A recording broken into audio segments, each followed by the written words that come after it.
Hello, everyone, and thank you for joining us for How Do You Talk About Your Dyslexia. This evening, we've partnered with Decoding Dyslexia-NJ, who has created a fantastic panel for a very important conversation. In this session, panelists will discuss their own experience learning of their own child's dyslexia and encourage them, those who are tuning in, to share their own stories later in the presentation. We would like to remind you that this session is recorded, so please keep in mind that if you're uncomfortable sharing your personal stories, this will be posted on our YouTube page afterwards.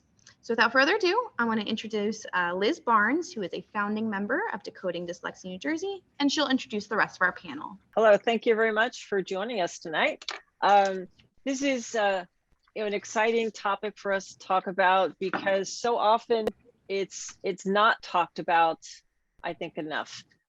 And a lot of times I think educators and parents are sometimes more confused as to what is the right thing to say to their kids, and I think the kids would appreciate sort of having that frank conversation. So that's what we're hoping to get into. So on our panel, we have, in no particular order here, we have Leah Falcon. Why don't you raise your hand, Leah? So you know, there she is. She is our young adult with dyslexia. She's from Princeton, New Jersey, which is in Mercer County. She joined our Decoding Dyslexia New Jersey group this past spring of 21. And she works in TV production in Los Angeles, although she said she's currently between jobs. And most recently, she was an associate producer for TV specials airing on CBS and the CW. Next, we have two awesome kids on our panel. We have Megan. She's 16, currently a junior at a public high school in central New Jersey. She, I guess due to two recent shoulder injuries in surgeries, I can talk, put an end to her competitive swimming career, but now she has a piqued interest in anatomy and physiology and looking to help others in need. She said in her spare time, she volunteers as an EMT, works at a local physical therapy office, and loves to speak to educators, teachers, and students on dyslexia and the importance of self-advocacy. Her brother next to her, Matt, age 14, is currently in 8th grade in the public middle school in Central Jersey. In his spare time, he plays for an AAU basketball team and hopes to be selected for the middle school team in a few weeks. When he's not on the court, he enjoys hanging out with friends, riding their bikes around town. Holly, who will be on screen in a few minutes, she is a OG certified teacher. She runs and founded a nonprofit organization that provides free OG teacher certification and free tutoring to low-income students at risk. And she's been a member of DD&J for a few years, and she is our Instagram admin for the DD&J account. And myself, as Lindsay mentioned, I am one of the founding members of Decoding Dyslexia, which we started 10 years ago. And I'm the mother of two kids, both of which now are in college, which is hard to believe. And my youngest, who is now a sophomore, she is my dyslexic. My husband's also dyslexic, as are a lot of his brothers, and it runs pretty rampantly on his side of the family. I have a marketing and event planning background, although just recently I started a parent advocacy business now that my kids have left the nest. That's about it for me. So that's kind of where we are. What we're going to do this evening is this is really a conversation. It's not a presentation like typical webinars and such. And we're going to let's see, we're each going to kind of tell our stories from the panel of how it is we learned about our kids' dyslexia, or those that are dyslexic themselves, how they learned about their dyslexia, and how the conversation happened, and kind of what you did with it from that point forward.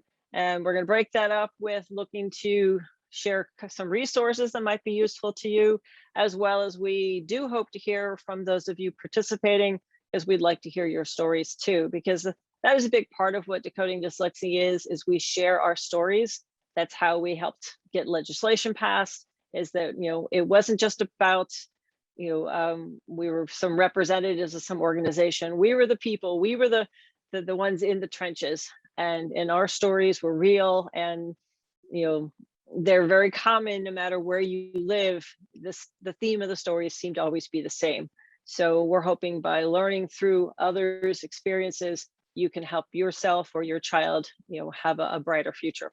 So in my case, as I mentioned before, so my husband's dyslexic. I don't have any experience with dyslexia before two of us got together. And we did know, a little bit from what I understood, that it was hereditary, and there was a chance that one of our kids could end up being dyslexic.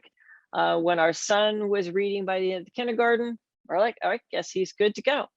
And but then my daughter, who's 3 years behind him, she started struggling with language as early as 2. She was a late talker. Was struggling with the pronunciation of certain words. So it was very classic early warning signs. By the time she was about 4.5, it was pretty clear that she was struggling more than the typical preschooler. So we had her evaluated, and lo and behold, she indeed was dyslexic, along with some other learning disabilities that many of you may also struggle with: dysgraphia, dyscalculia, and ADHD. So she said she kind of got the trifecta, so to speak. And from there, we started stumbling onto resources. One of our favorite books was the Overcoming Dyslexia by Dr. Sally Shaywitz. Certainly not a book that you're going to share with your kids, but it gave us a lot of information and food for thought, so that we had an idea of what it is we were trying to navigate. And we started talking about, Mary was still pretty young, probably only about kindergarten. So there was only so much you could really say. And we're talking, what 13, 14 years ago. So there was not as many resources then as there are now. But, she had, family members who were dyslexic that had carved their own place in the world and were happy and successful with what they were doing. So she had living examples of dyslexia does not necessarily have to send you on a certain kind of path. It's the kind of path that you want to choose, you choose to make. So, we started talking about what it is, that it was just your brain was wired differently, that you think differently, you learn differently, and we have to figure out the best way for her to learn. And we have to work with, our educators to see how that's going to play out. So so that was the beginning of our journey. And I would say definitely by first grade, she was very much aware of, of having her dyslexia and how it was impacting her in a significant way. And I remember at the dinner table, there was times that she would say, to her brother, "Can we trade brains today? Because it's been a tough day." And that, she would put all her energy into it, but there were some of those days that everything didn't feel like they were going right. And that was a very frustrating, experience, as a parent watching her. And, and there, of course, looking back now, there were things that I said or did that probably did not help, because I was still trying to figure it out myself. So we navigated that journey together. But as time went along, and we were able to get her into some appropriate education, intervention programs, and that made a big difference. And she started building some confidence. And about 4th grade is when I got involved and helped starting Decoding Dyslexia. And in many ways, I think that also helped her self-advocacy and her, I'll say, owning her dyslexia. Because we talked about it all the time, and I would take her with us to go visit legislators, and we'd visit, get together with other Decoding Dyslexia members and their kids. So she's now interacting with other kids. So that was always a good thing, to have that kind of experience with her. And that just started opening it up, and she started understanding herself better. She really started to maybe start to advocate, not as much, but by middle school, she was definitely starting to realize what she needed, what wasn't working. By high school, she was getting more proactive. And now as a as a college student, she's like I said, a sophomore in college. She actually shocked me. She handed a paper in 10 days early. I'm like, who is that? so it does happen. It is certainly not. It is certainly a bumpy road. There were still a lot of highs and a lot of lows. But when she wrote her college essay, she called, the title was My Journey with Dyslexia, and said, look, education's been hard for me all my life. So I know college is going to be hard. I know I'm going to have to work 200 times harder than everybody else, just to keep up. But I'm willing to take that challenge. And I think that really made a difference. I remember when she was about 12, she had said to me that there are days that she didn't like being dyslexic and would be happy to give it back to somebody. But she also realized it made her who she was at that point, and she liked who she was. So she wasn't going to, didn't want to disconnect herself from dyslexia all, completely. So I thought that was quite a profound thing to say for a 12-year-old. But she didn't have, with her other learning challenge, she wasn't a big artist or anything like that. But she found one of her outlets was rock climbing. So she does indoor rock climbing, and that has sort of given her something that she can push herself and physically, and works with her strengths of strategy and so forth. So that's kind of where she is. So how about you, Leah? Why don't you tell us about your story? Sorry, I was on mute. I'm Leah. I was diagnosed with dyslexia when I was in first grade because my teacher, who had special education training previously, recognized the signs and pointed out to my parents that I should get tested. And I was re-diagnosed in fourth grade because my parents thought I would grow out of it. There weren't as many resources for them at the time, and they were learning about dyslexia as I was living with it. And they probably explained to me when I was in first grade that why I was getting tested and why I was going through the process, but it wasn't until third or fourth grade that I really understood what the word dyslexia meant.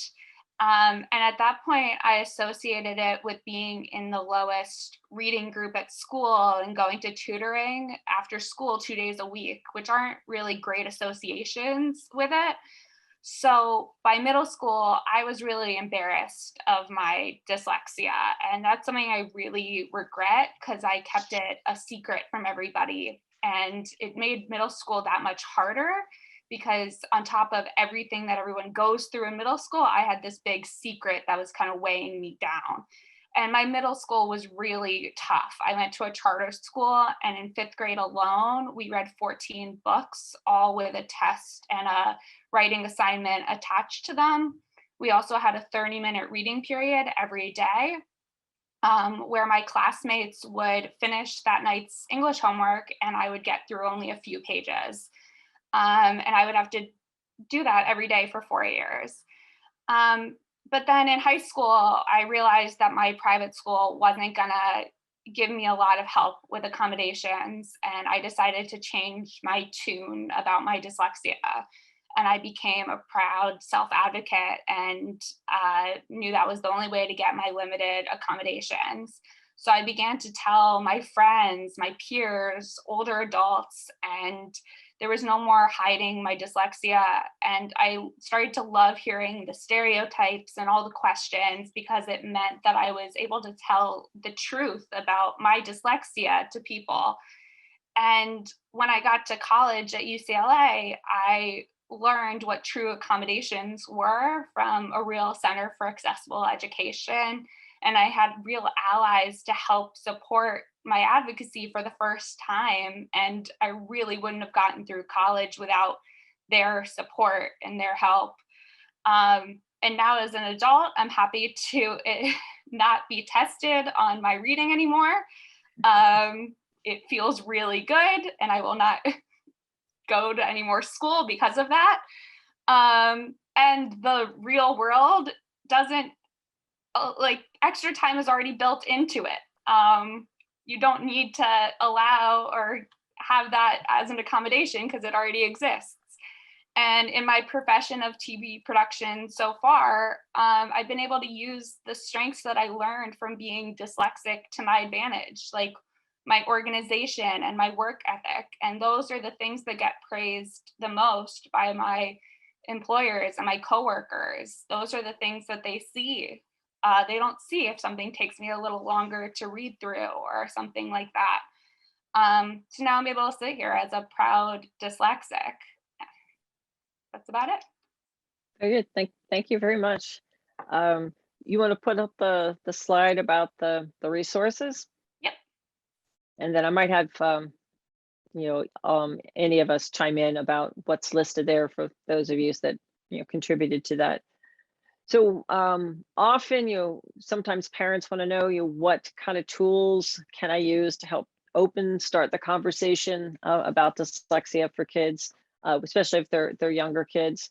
And then you get your middle school and your teenage kids, you need to be able to kind of find things that you can connect with as well. So we put together, this is just a starting list.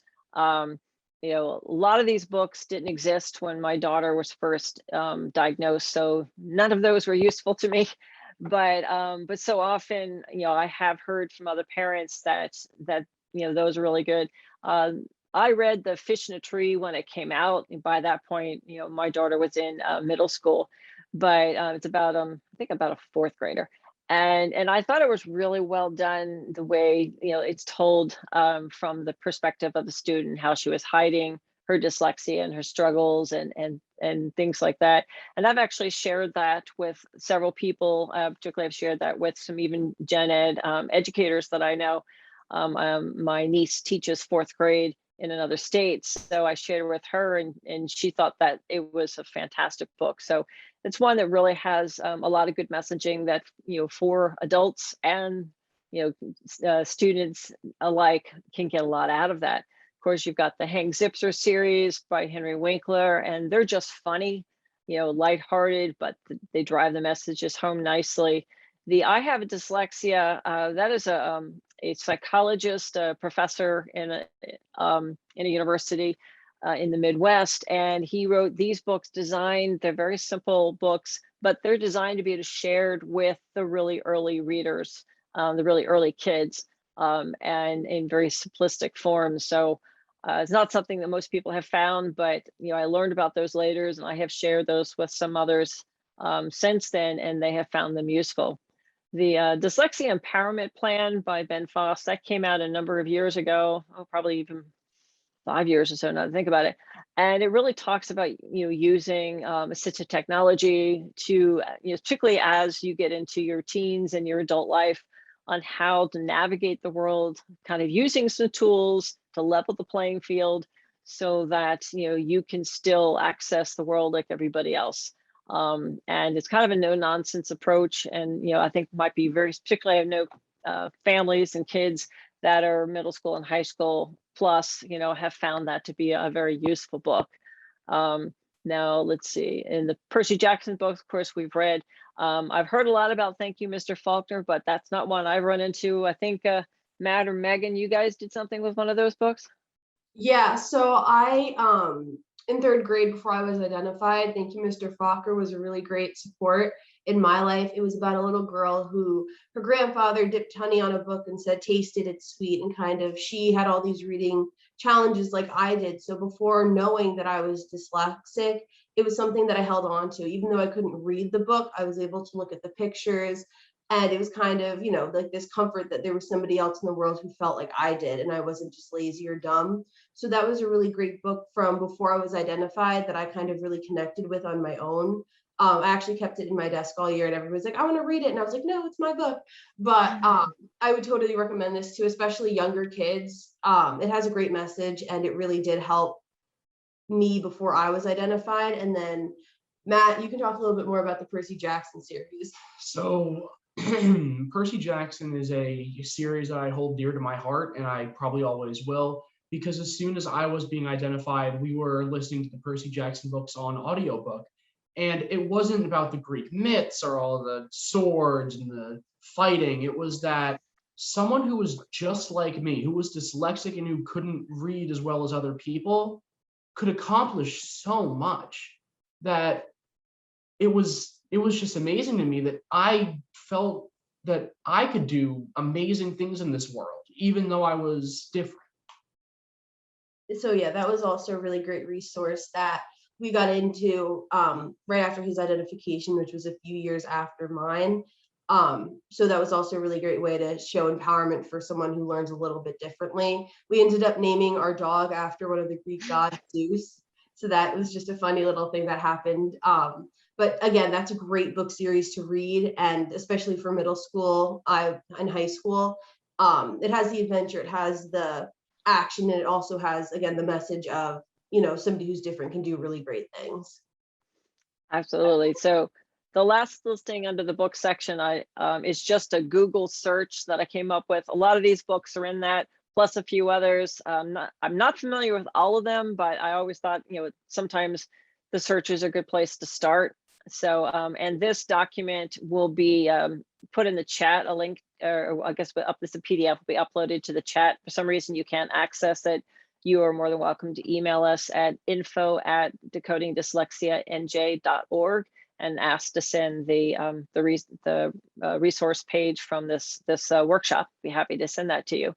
Let's see, Holly hasn't gotten on yet, I don't think, but it was actually her idea to add a category of social media positive influencers, because so many kids, of course, are not necessarily following things like Facebook. They're on Instagram, they're on TikTok, and so forth. So I asked my daughter, does she follow anyone? And so she actually listed the first two, the DePaul School Jax, sorry, and the Francisco Dugan. I have no idea who either one of those people are, but she says, they're funny. They definitely talk about their dyslexia. There's people that she can connect with and resonate with, and and it's just it's in her own medium, her own speed. Let's Hi, see. Liz. Oh, I'm sorry, Liz. Can you? Are you able to see me on here? Oh, yes, I can see you. Oh, you yes, are. Okay, good. good. I've been on. But I heard you say that again. I said, oh, maybe she can't see that I'm on here, but I am on here.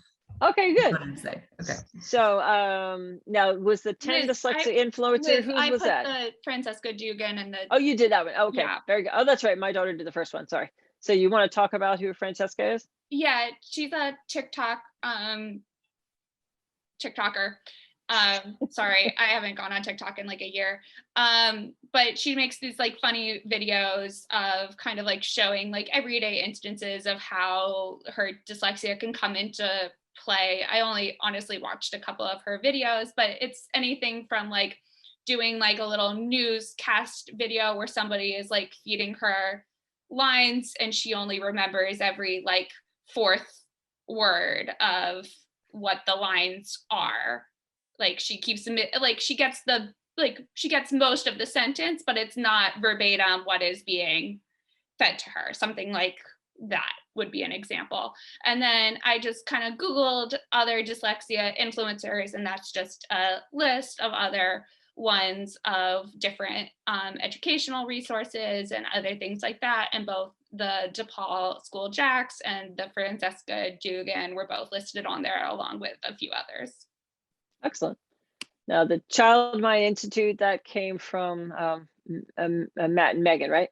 Yeah, that's it's a lot of videos about people with learning disabilities. My brother and I watched specifically dyslexic ones when we were first identified, but it had like Richard Branson talking about Barbara Corcoran, and it was like a message to your younger self, which really again resonated with us because we were the little kids that were struggling in school and had just become identified with this learning disability. So that was a really great resource that we used and that I shared with people in my school district and in other, peer mentoring programs. It was a great way to show, hey, these people are successful and they're famous and they learn just like you. So that was, again, a really great resource that helped us through identification, but specifically right after we were able to connect with these great people. Terrific. Well, the next thing up is actually the New Jersey Youth Mentoring Program that both of you are involved in. So why don't you guys go ahead and talk about that a little bit? Yeah, so recently we've created the STAMP program with the help of people from, outside of just the two of us, but it stands for Students Teaching Advocacy Through Mentoring Program. and it's a peer mentoring program where older kids get to mentor a group of younger kids and talk about our experiences, teach them how to self-advocate, and share the resources that we've gotten over the years, specifically assistive technology, which we have gotten either passed down to us or that we've tried out that have really helped us and kind of incorporated into our 504 and IEPs. I would really love everyone to encourage them to join.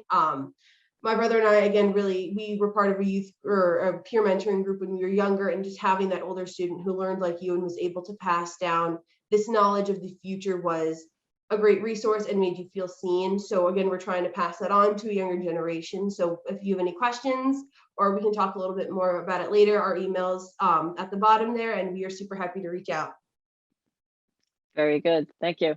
So I won't go into a lot of detail about the films because everybody can just kind of click on those themselves. I will comment on two, and actually there's one more I forgot that I was going to add. So I don't know if Lindsay, you can put this into the chat. It's called "Won't Back Down." It was a film that came out, I want to say in 2012, 2014, somewhere in there maybe. That it was a mainstream film. And it was about a mom whose daughter was dyslexic that wasn't getting, any services that she needed in a inner city school. I can't remember if it was inner city, New Jersey or New York, I think was the setting. And she and the girl's teacher decided to create a charter school. And it was one of the first movies that my daughter really connected with, and she liked sort of cheering them on. She could feel the pain that they just, had the girl describe from, her experiences when she was made to read out loud and things like that. And the kids were laughing at her. And, it's just, so it was something that really felt very personal to her. She could, empathize with the character. And it was one that, we bought it and she watched it multiple times. Another one that is, that you might not have heard of, is called, it's a documentary called Being You. And again, this is one that my daughter very much connected with. It was put together by a group called Road Trip Nation. And I guess they do these kind of road trip things. But this one was specifically geared towards kids that had learning disabilities. And it was three young people. I want to say the youngest was maybe a high school senior, and then early 20s for the other two. And their job was to get in this RV, and they lived in the RV and they drove it themselves all over the country for maybe a month. I can't remember the time frame. And their job was to visit different people that had learning disabilities, most of which had dyslexia, but some had ADHD, some may have had dysgraphia or dyscalculia or something, but they were successful. And and included people that are more mainstream that you've heard of, like Jay Leno. And then there was a musician and an artist and some really cool people, and talked about how they got where they were. But the part that my daughter really connected with was when the filming was about the three kids just navigating daily life. They had to read maps, they had to navigate, and one of the kids who was had ADHD and dyslexia, he made some comment about, okay, you're asking a dyslexic to drive, you can't distinguish left to right, and you're yelling left to right to me. It's not going well. And she just laughed out loud because she knows that was, things that she struggles with. And I think she was like a freshman in high school. So it really connected. So those are ones I mentioned because there was definitely a piece there. The other ones were really good ones. They're more, probably more relatable to some of the adults, just because they're talking about education and talking about, it's more your traditional kind of documentary, but the one, the dyslexia, the movie that's spelled phonetically dyslexia, there's a lot of humor in that one. Harvey Hubble, if you haven't gotten to the Big Picture film, was put together by Jamie Redford, which is Robert Redford's son, and that's done really well. Embracing Dyslexia is actually one that myself and another DD&J member are actually got interviewed for, so we're in that one. And then there's that last one is a list of a bunch of other films that you can access and movies that have, dyslexia as a central theme. So, and then the last section is just national resources, which I don't need to go into, but they have a lot of good, useful information on those pages that you might find. We're going to move back to our panel, and let's hear some stories from Matt. Why don't you go next? Okay, so my story begins in 2nd grade when I was identified after my sister. After a year of her having dyslexia, I was identified with dyslexia and dysgraphia. And at this point, I'm going to be totally honest, I was kind of happy about it, because in 2nd grade, you're not really getting into core concepts that are difficult. Sure, reading, I was lower leveled reading than most of my peers, but that didn't really bother me. But to now know that as I go further in life, it's going to be harder, that was fine with me, because in my home, dyslexia was celebrated. Like it wasn't like something bad. It was, you're different and it's you. You're still you. It's not anything to worry about. So we always were a big fan of self-advocating. So first day I knew I had it, went straight to all my teachers and were like, so I have dyslexia. You know what that means? So it was pretty fun. It was a little bit of a struggle to tell my peers and my friends, but once I told one, I was telling more and it got easier. I had no problem when people came up to me and were like, hey, why do you have your iPad for reading? It doesn't make sense to me. Everyone now knows in my school I have dyslexia. I have videos every single year that I send out to my teachers telling them all about me. So it introduces my accommodations, just me, not as a piece of paper or a document, but me as a person, which is very good to have as people are like first impressions. And as I walk into the classroom, they'll know who I am and they won't just see the list of stuff that I get and put me in a category. Excellent. How about Holly? Why don't you, talk to us from Sure. a tutor standpoint? Sure. And first of all, I just want to say, Megan and Matt, I'm so impressed with your stories. First of all, that you can speak so clearly on Zoom and with such confidence. And I love that. I loved hearing it. So thank you for sharing that.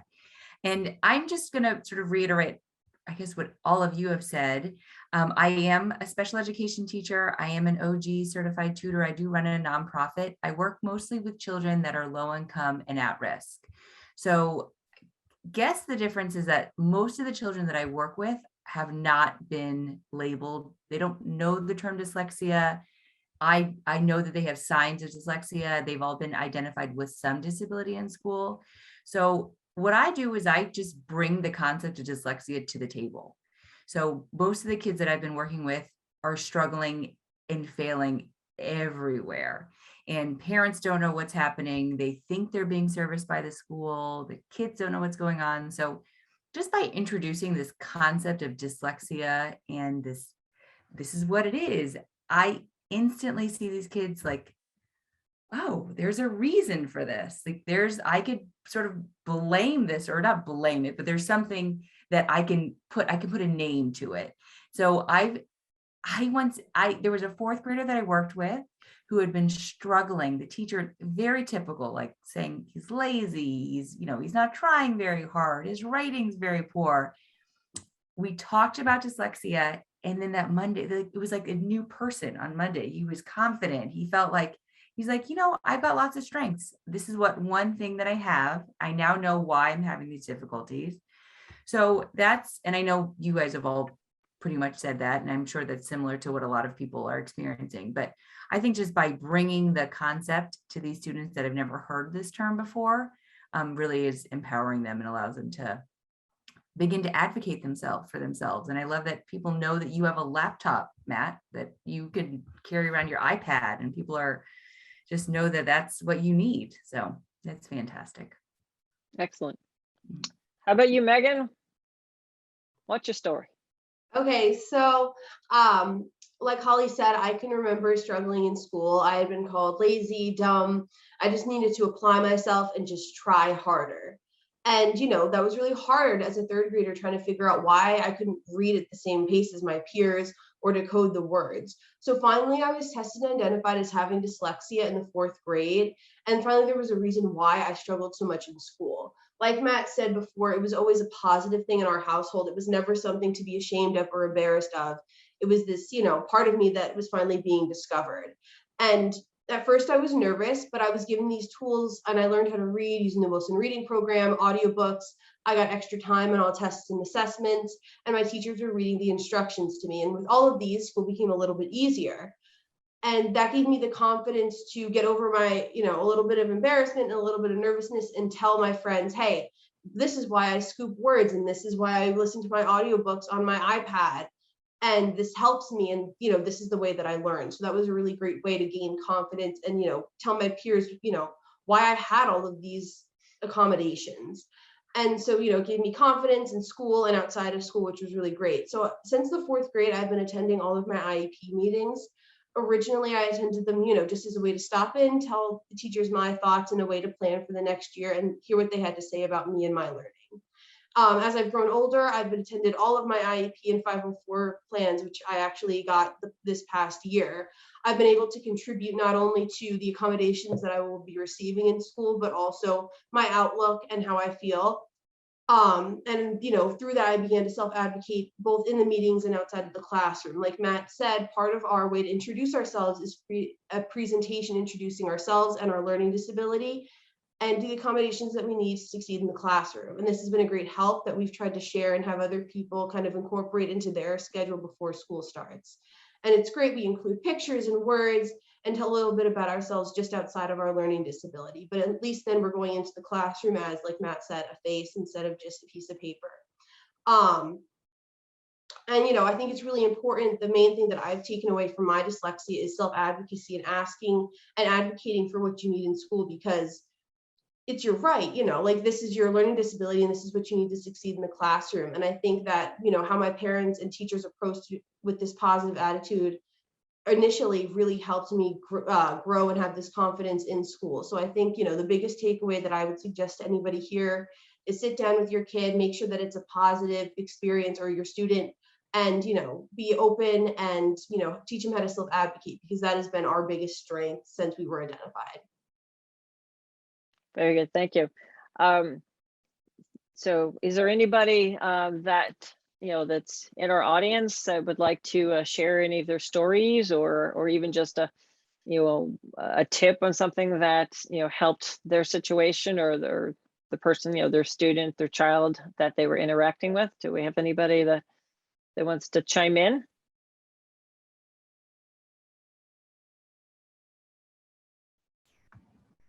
If there is anyone who's having difficulty unmuting or showing their video, if you go to reactions and raise your hand, I can absolutely make sure to manually do that. So while we're waiting to see if somebody does that, let me ask the panel a couple questions. So outside of academics, particularly maybe when you were younger, did you or your mom help you try to navigate around or with your dyslexia in some other fashion? I'll give an example. My daughter took dance lessons, and I remember watching her one time in tap. She was always like a second or behind during the practices from the music. When they did their warm-ups, it was a recording that would have music, and it would have a voice that would say, do this and do this. And she was always like a little behind. I realized because she was watching the others. And then, so I asked her about it, and she also has auditory processing disorder. So it's really hard for her to filter out background noises. So between the tapping of the shoes and, and the music and the instructions, she couldn't hear, she couldn't filter out what the instructions were. So we brought it to the attention of her dance teacher, who had sort of an aha moment. And so then she made a point of standing in front of Mary during those warm-ups, so Mary could just kind of watch her feet or hear her prompt her, more quietly, so that she could keep up better. And some of those little fixes, and you kind of think about how the dyslexia and the learning disabilities play out outside of the classroom and education setting. that it still can impact you. And so that was a lot of, what I was trying to do is figure out, like in Girl Scouts, she had a friend that knew she didn't read very well. So she made a point of, maybe quietly, reading something to her if it was something they had to do quickly and she didn't have, the time to do it all. So sometimes it is helpful to have sort of a partner in crime, that can kind of be your wingman in some of these non-traditional situations. So did you guys have anything like that? So something that came right to my mind, it has happened in the last 6 months or so, because that's when I've really been starting to go into harder basketball training. But I always confuse my rights and lefts no matter what. So like in drills, if it's a pick and roll, which is, if people who don't know basketball, someone comes up to a defender and just blocks them as somebody moves there. And the roll is you roll to the basket. So my coach was always like, they always will collide with your shoulder, and whatever shoulder they collide with, you spin that way, which really helped me because they would just yell left or right, and I would just either stop and do nothing or go the wrong way, and I would get sad.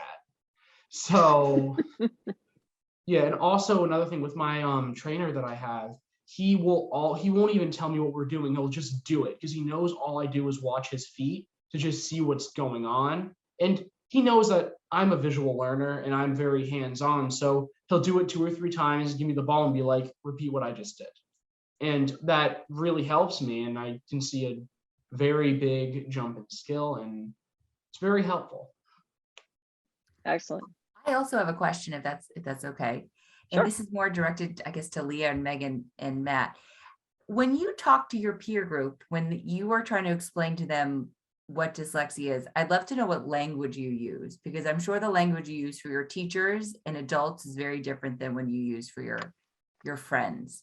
Yeah, it definitely is. With teachers, it's a very formal kind of explaining, this is my dyslexia, these are my tools that I use to succeed. But for friends, it was really, especially when we were younger, it was kind of figuring a way to introduce dyslexia in like this, again, positive light that we had been introduced to it. So when I went up to my friends, I was kind of like, hey, like this has always been a part of me and this is why I'm struggling. But, like jokes and kind of like making it either your friends, like, it's more comfortable than going up to a teacher that you either just met or don't really know so well. So it was a very calm environment, but you had to try, it was a big hump that I especially had to get over, but I tried to incorporate jokes and, did a little bit of research and being like, hey, like, what's the best way to do it? But it's definitely kind of keeping it loose and kind of saying, it's not something new that you're introducing. It's basically a part of me that is finally kind of being discovered, is the way that I introduced it to my friends and the way that I look at it.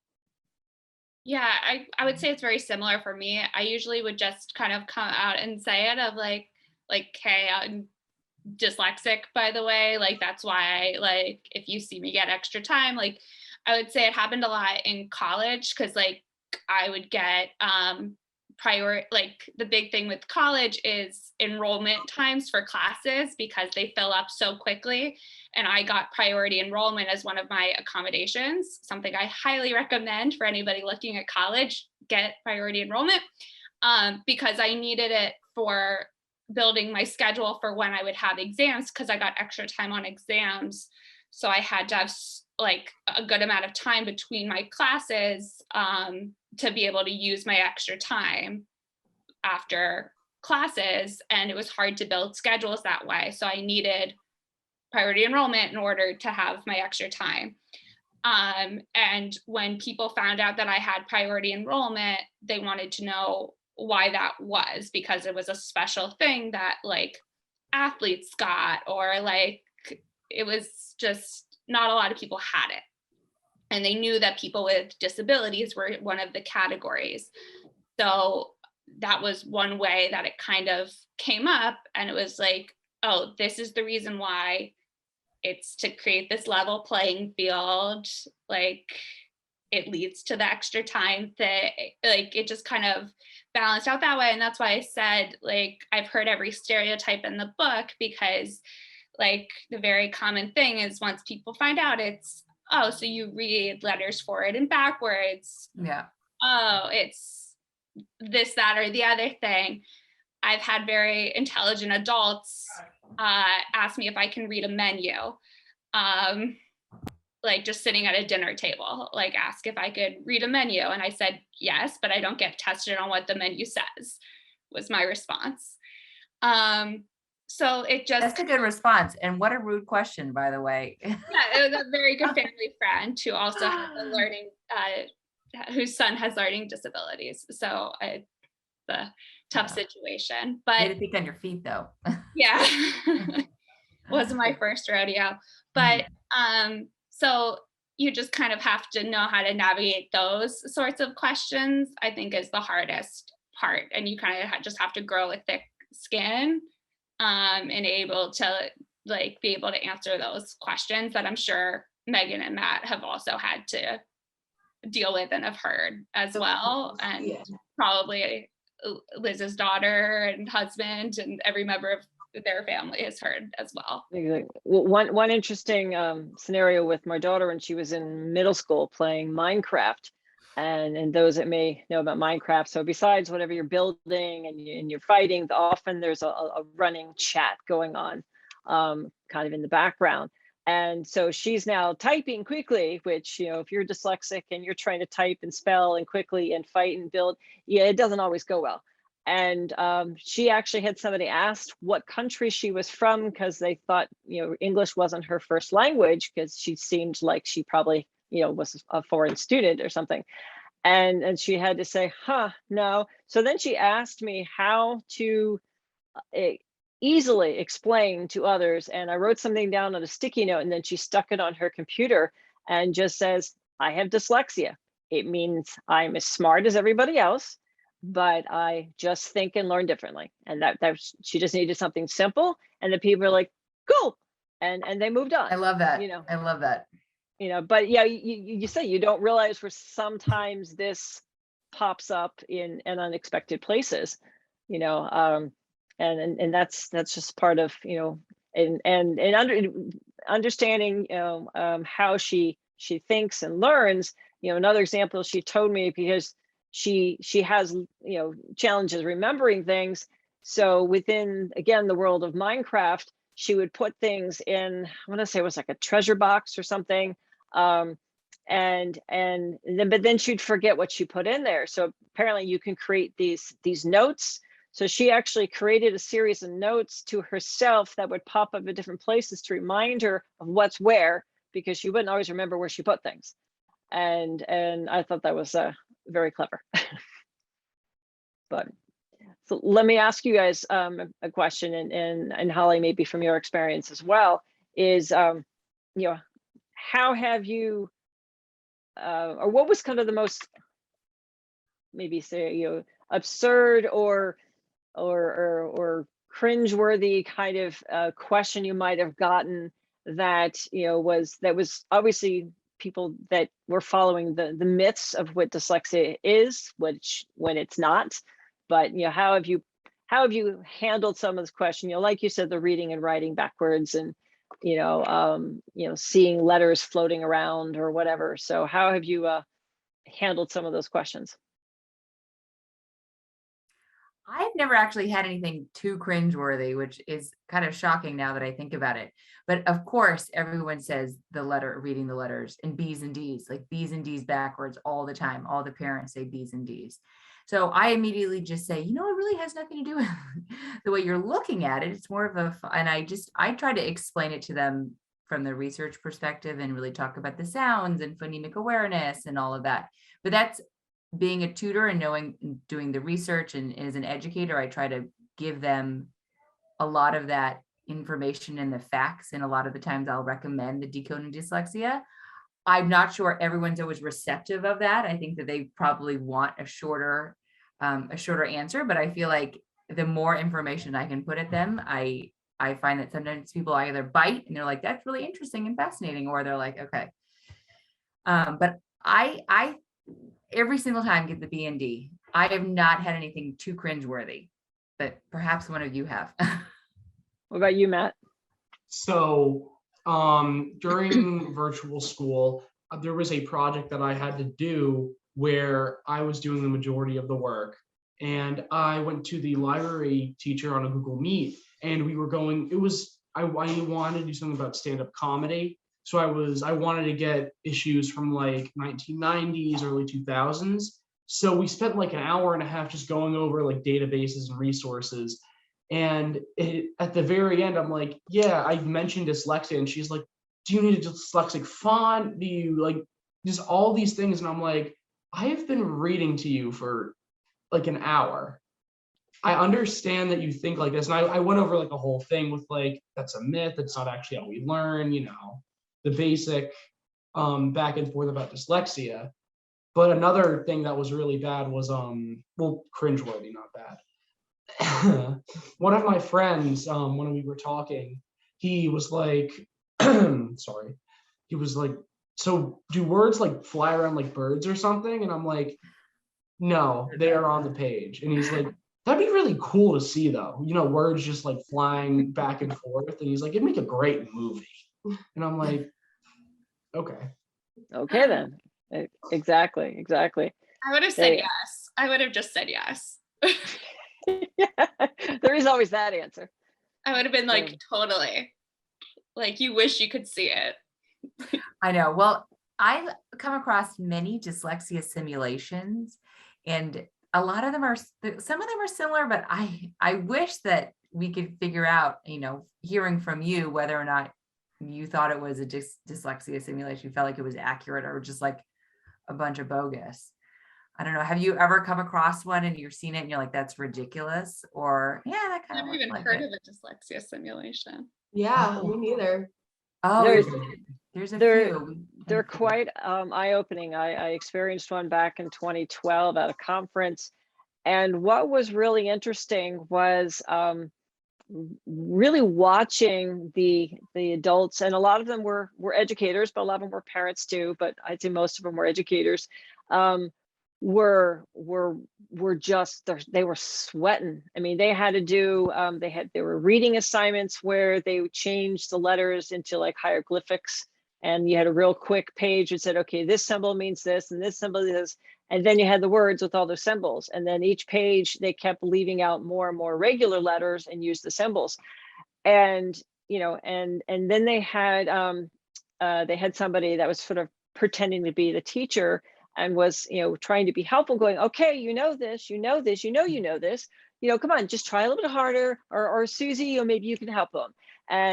And then at the end of it all, they asked for feedback, and a lot of them that said, it's like, you know, I use all those encouraging words too, but when you were using it to me, I wanted to just tell you to stop and just give me 5 minutes of peace so I can think, and then maybe I could answer the question, or I could read the passage. Or they admitted that they started trying to figure out what part they were going to read next, and then they tuned out everything else that everybody else was reading so that they were somewhat prepared.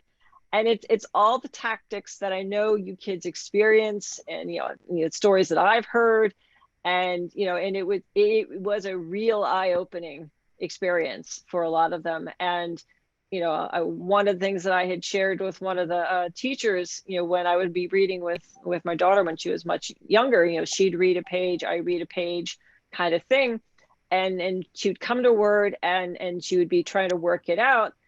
The hardest thing to do was to sit there and just say nothing and not move, because any body movements was distracting.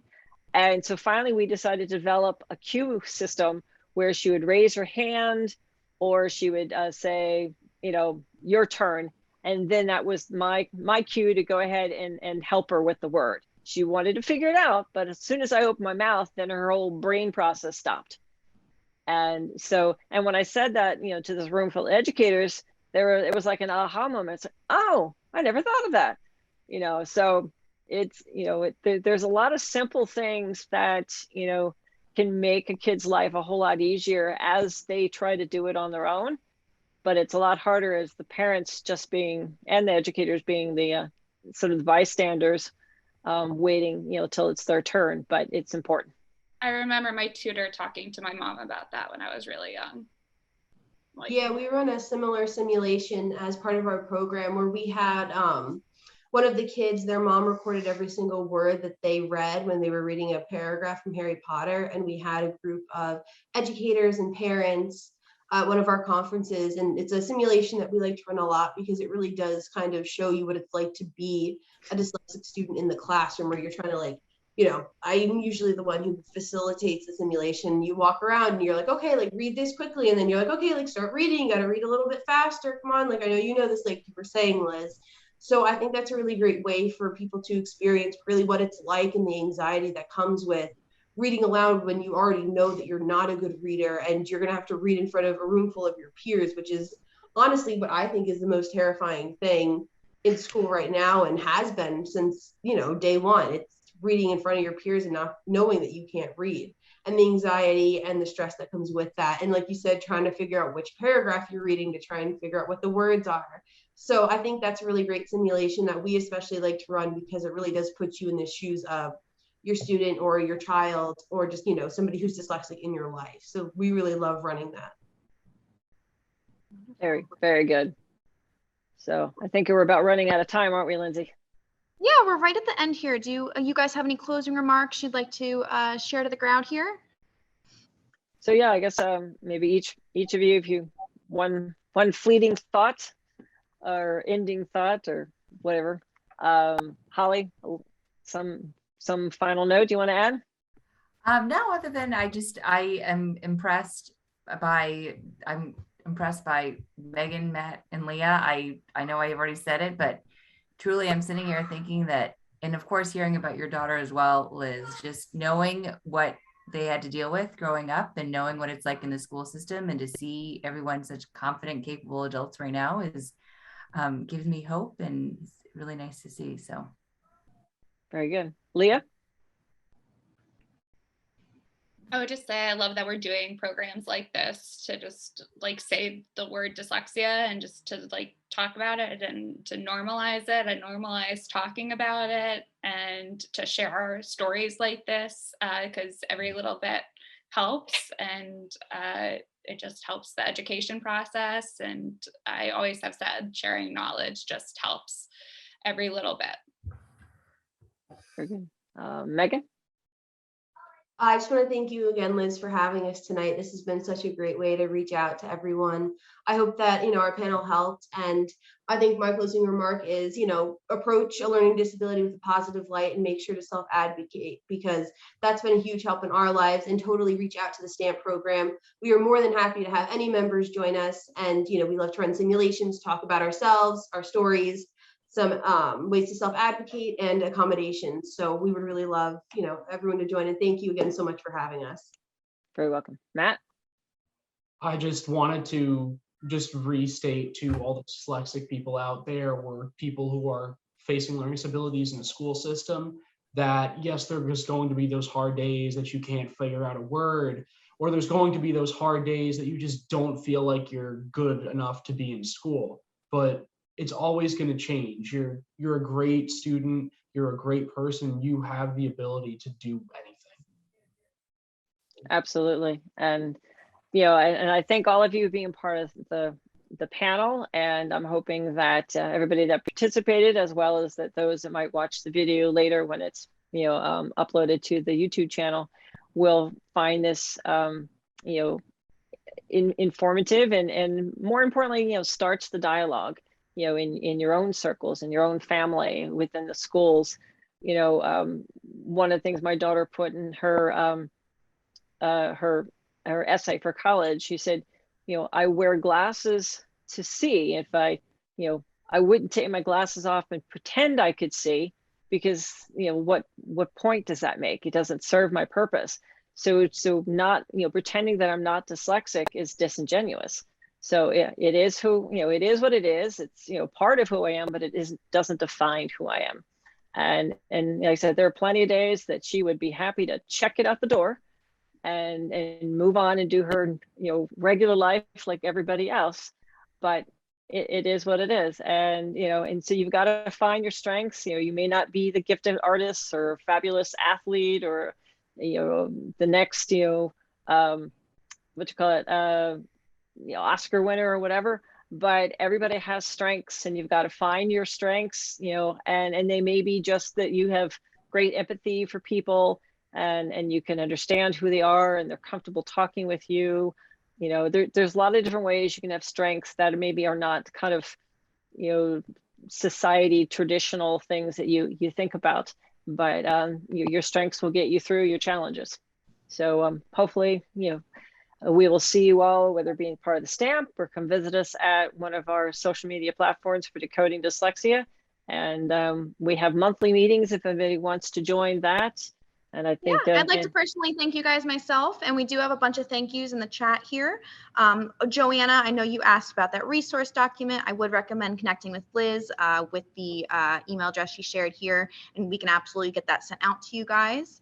And I want to thank you again, and we will definitely have to connect with this in the future because this was absolutely fantastic. Terrific. Thank you very much for having us. All right. All right. Thank you, guys. Support public libraries. Like, share, and subscribe for more great videos.